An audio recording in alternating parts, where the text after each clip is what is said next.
Hello and welcome to another captaincy video from Fantasy Football Scout. It's double game week time again, and last time it was the biggest in FPL history. This time around it could be the most underwhelming ever. My name is Joe and joining me is David to look at the best armband options for double game week 27. David, how are you?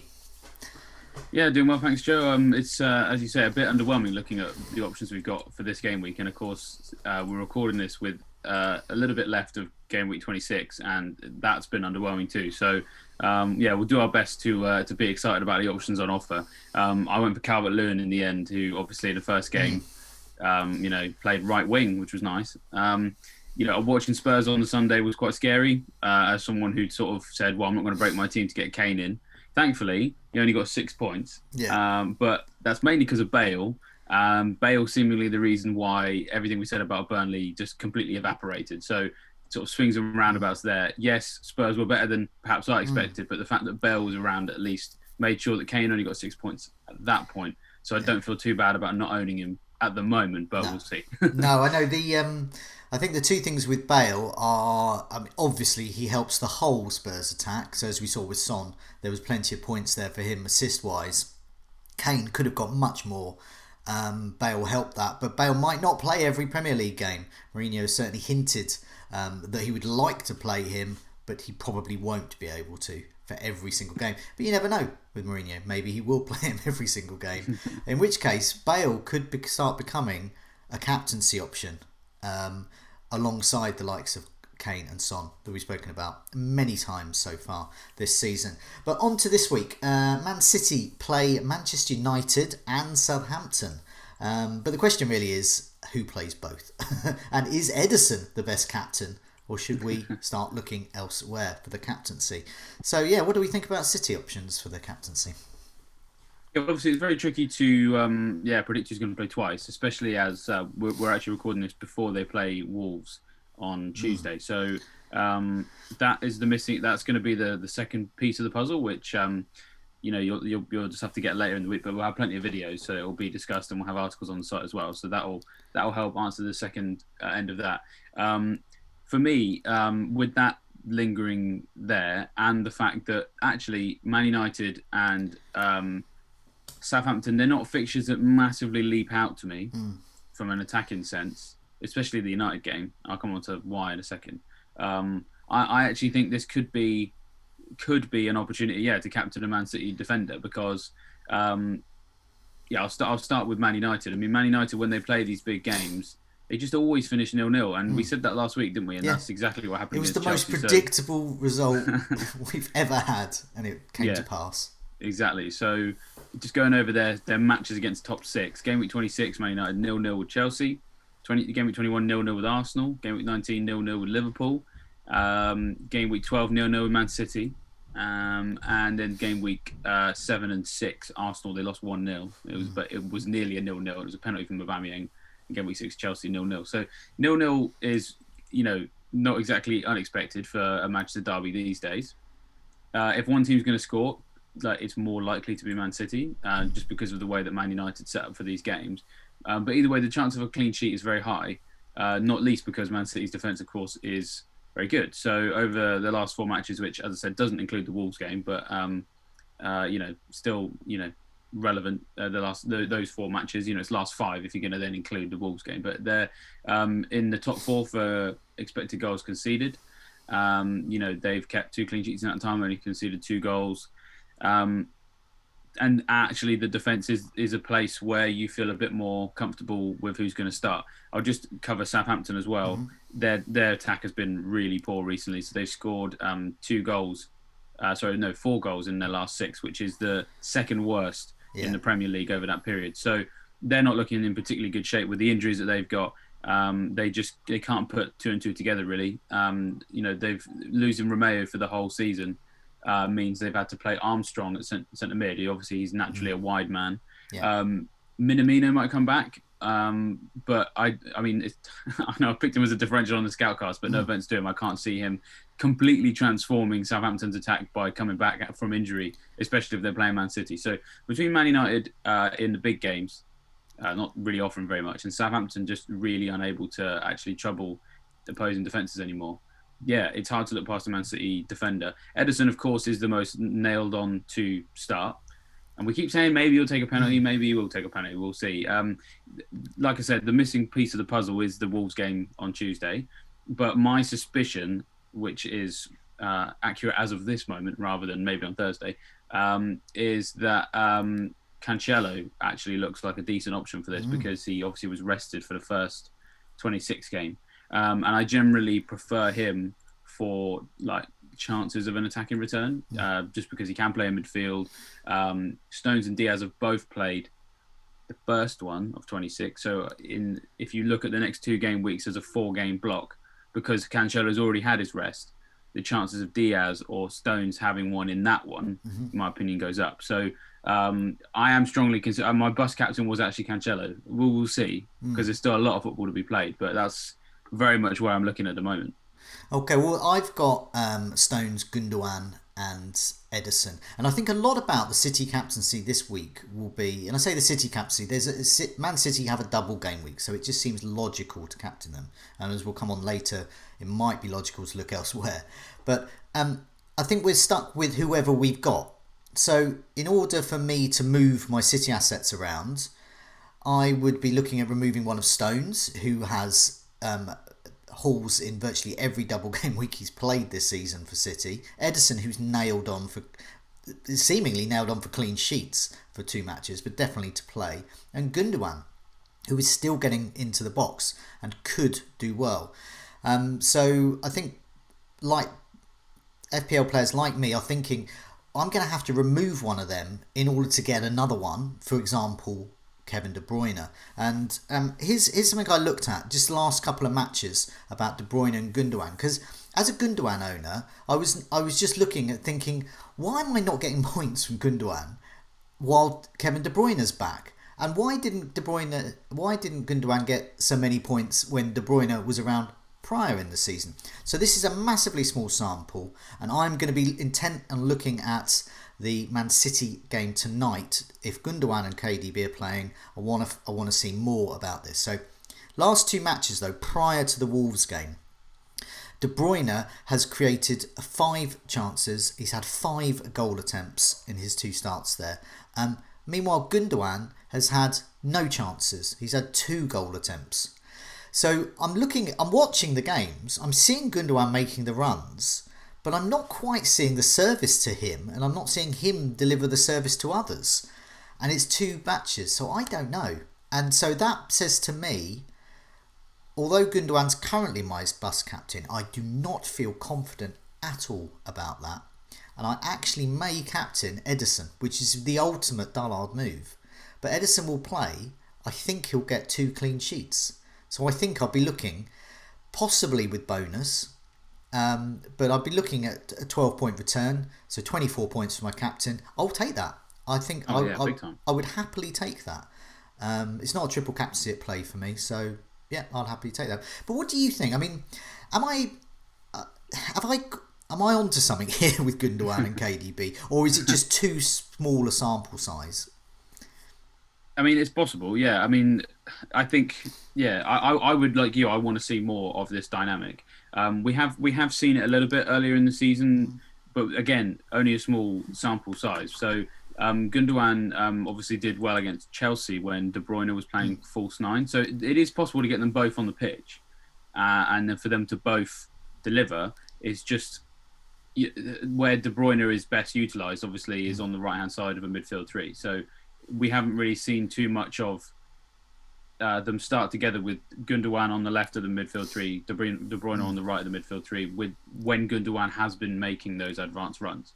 De Bruyne just hasn't played with that setup as often as we'd like. Hopefully we see more of it in the Wolves game, or at least enough to make a decision. So if in a way, we kind of, Gundogan doing nothing against Wolves would maybe be a good thing, because it then helps you make more concrete decisions. Well, it'll also be good if he does well. Then I'll just captain him. That too as well. That too as well. Although, I mean, the thing is, arguably, if he does well, it then starts to confuse. That for me, that confuses me. You know, he's had 2 of these games where it hasn't really worked, and then for it to work in 1 game and it hasn't worked in 2. To me, that almost makes it a bit Jekyll and Hyde, which then hinders my decision-making process. So, to be honest, I'd also like it if I own Gundogan. I haven't captained him. I'd also like it if he didn't play against Wolves, because then again, you don't have the worry about is he going to play. So there's that too. You know, if Gundogan does start against Wolves and plays a full 90, then I start to get a bit concerned about the double game week as well, because we've all said throughout this whole period that, you know, Man City have got 4 games across 2 game weeks. They're probably the worst team that you would want to have 4 games in quick succession in talking about predicting the team. You know, in terms of getting points, great, it's amazing because they're fantastic. But in terms of predicting that team, very hard. We've all kind of said we reckon that the best players will maybe play 3 of the 4. We'd be very shocked if any of them started all 4. When you consider you've got the Champions League coming up, one of these games is against Southampton, who the wheels have completely come off their season. So not that Guardiola ever likes to weaken his side, but you know, we've seen him make changes in games against favourable opposition at home, and he will definitely see Southampton as that in their current situation. Like game week 21 against Sheffield United, he Sterling didn't play in that one, Cancelo didn't play in that one. I think Brighton in game week 18 he moved things around a little bit. So home games against bad teams, Burnley game week 10 is another one.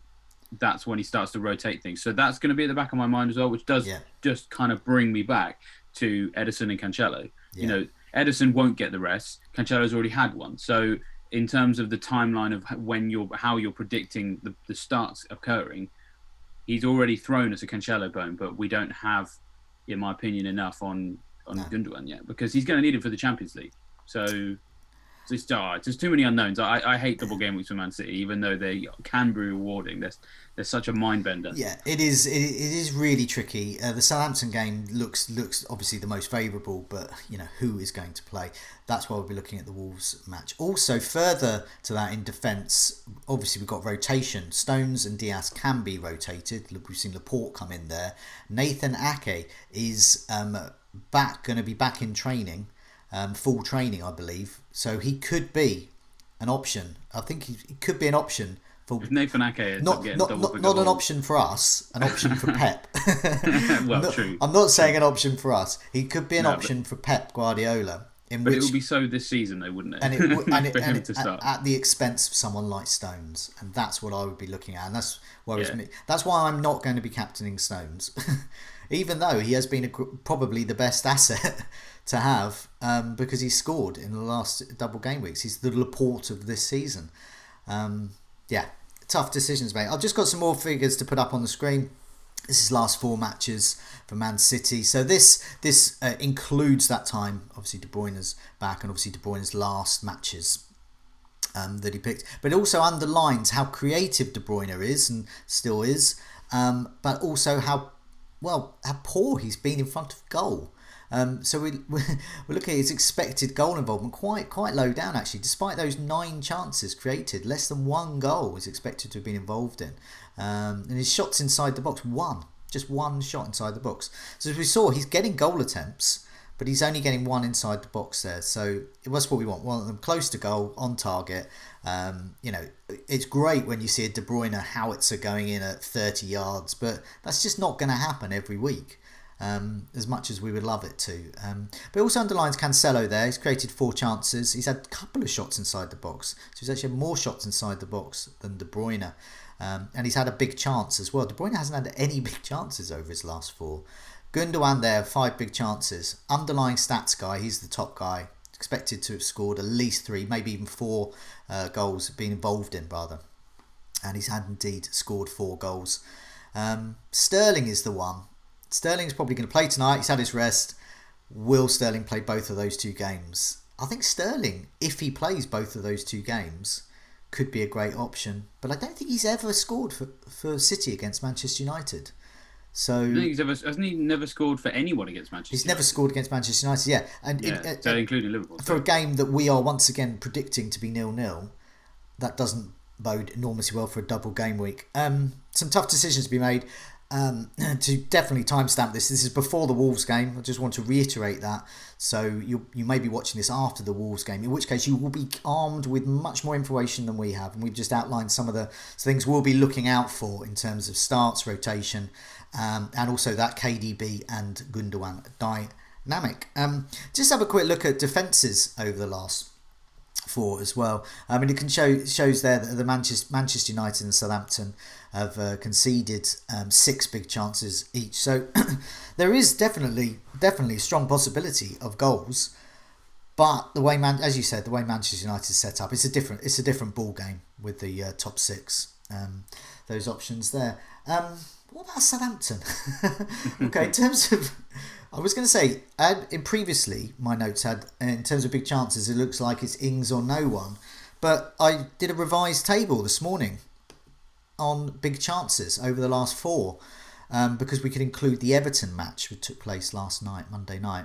I think about Vestergaard, but he's only had 2 big chances. I say only 2. He's a 4.7 defender. He's had 2 big chances, but no one else has that. Over the last 4 matches, the injured Walcott won, Ings won, Minamino won.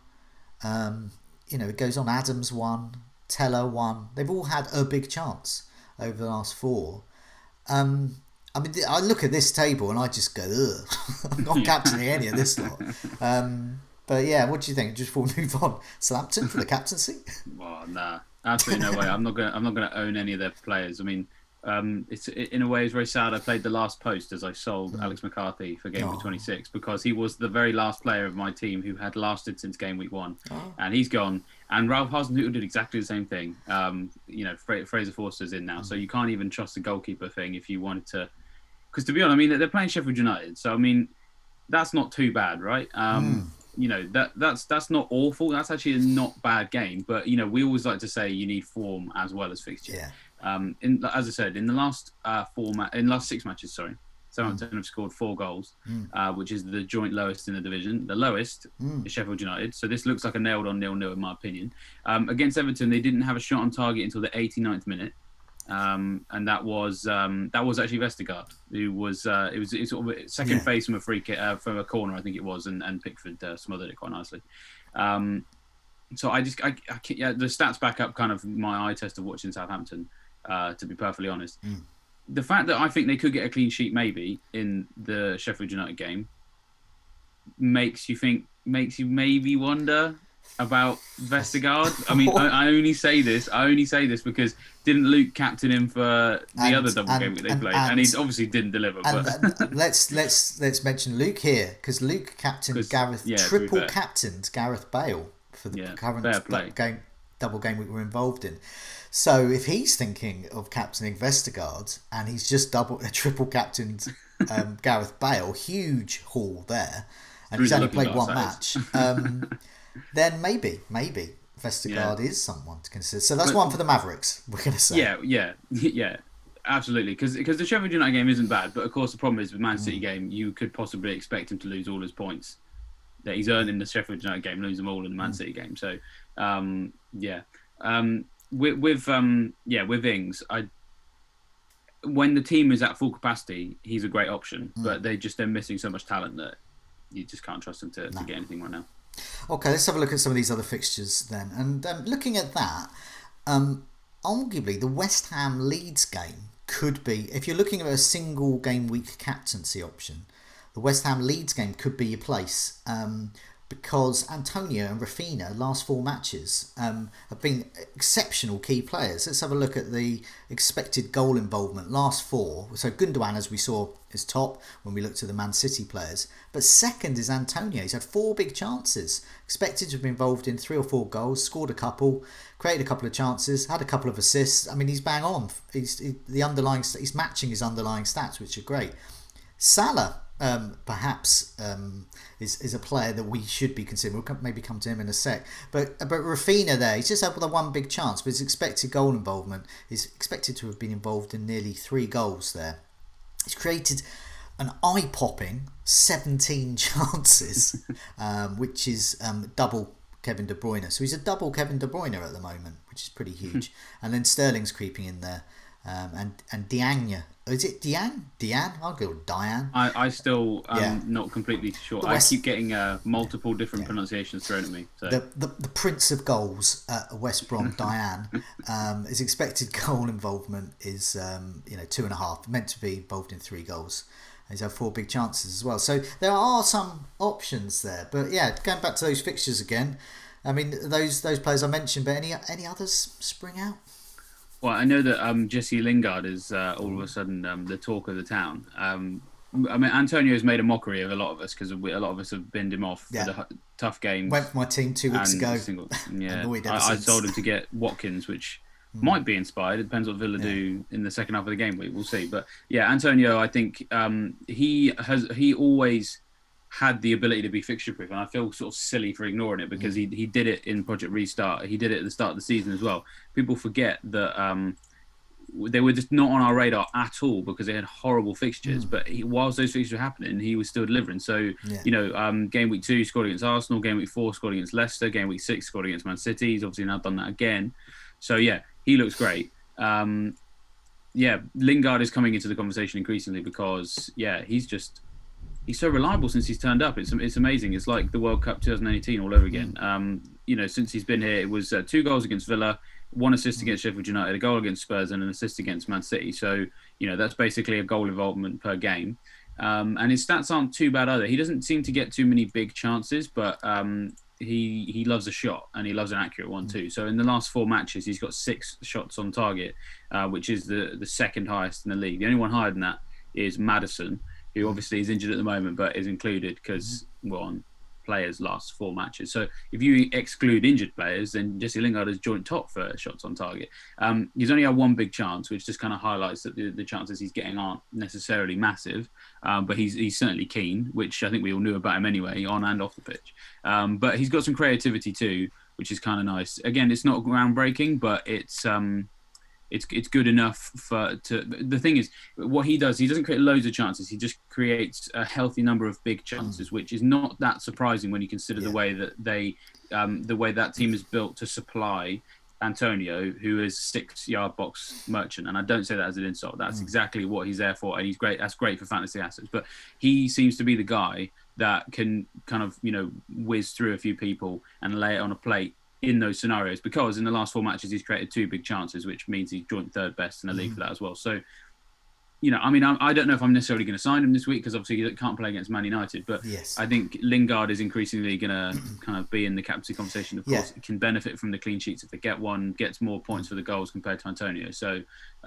he's definitely worth thinking about at some point. See, back in game week 1, I would have thought, okay, City have a double game week, but one of the best captaincy options could be Jesse Lingard playing for West Ham. That's the stuff of science fiction. But the thing is... It's this season, isn't it? The thing is, that was game week 1, I would have thought that was science fiction. But now, game week 27, I think, hang on a minute, you got a point. Because he's going to play, and he's in an attacking role, and Leeds ship goals for fun.